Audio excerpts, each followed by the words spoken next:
In a small, bustling HVAC company, the dispatch system was a nightmare, but not for the reasons you'd expect. It wasn't the calls, the technicians, or even the customers that made it so terrifying. It was the system itself.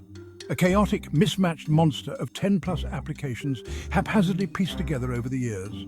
The office manager had stitched together these programs, hoping to create something that could breathe life into their operations. But just like in the infamous tale, what was born from this patchwork wasn't a well-oiled machine, but a terrifying, uncontrollable beast. It all started with good intentions. The company had grown fast, too fast for their old software to keep up.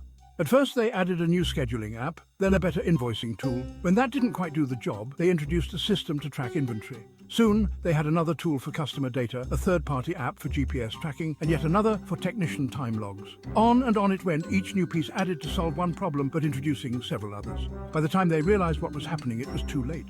They were stuck with this grotesque assembly of programs that didn't speak to each other, forcing the dispatch team into a daily grind of cutting and pasting data between applications just to keep the company running. Every technician's schedule, every customer request, every invoice required multiple steps across multiple platforms. It was slow. It was error-prone. It was maddening. The company had unknowingly created its own monster. Dispatchers spent hours copying customer details from one app to another. The technicians would arrive at jobs only to realize that crucial data, addresses, parts lists, special instructions, had been misplaced, requiring frantic phone calls back to the office. Jobs were delayed, and customer complaints were piling up. The team wrestled with the system, but like Frankenstein's monster, it had a mind of its own. One day it would lose half the day's jobs in the labyrinth of applications. Another, it would lock the team out of key systems right when they needed them most. Dispatchers felt like they were constantly chasing the creature, hoping to fix one part before another malfunctioned. The office manager was the mastermind behind this creation. He had spent late nights cobbling together the different pieces, convinced he could make it work.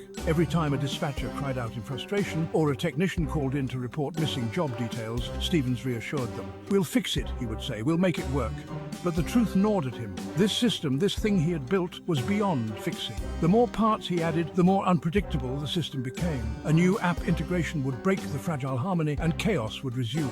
The entire operation was now held together by duct tape and desperation. Stevens sat at his desk, staring at the array of monitors in front of him. Each screen displayed a different part of the dispatch system. He had tried everything: patches, workarounds, custom scripts, anything to make the monster behave. But deep down, he knew this creation, this Frankenstein's monster of dispatch, was flawed at its core. Now he could see it for what it truly was: a creature beyond his control. The company would have to invest in something built to work as a cohesive whole, rather than a chaotic assembly of mismatched parts. The days of cut-and-paste solutions were over, and this time he'd make sure they built something that could live without turning into a monster.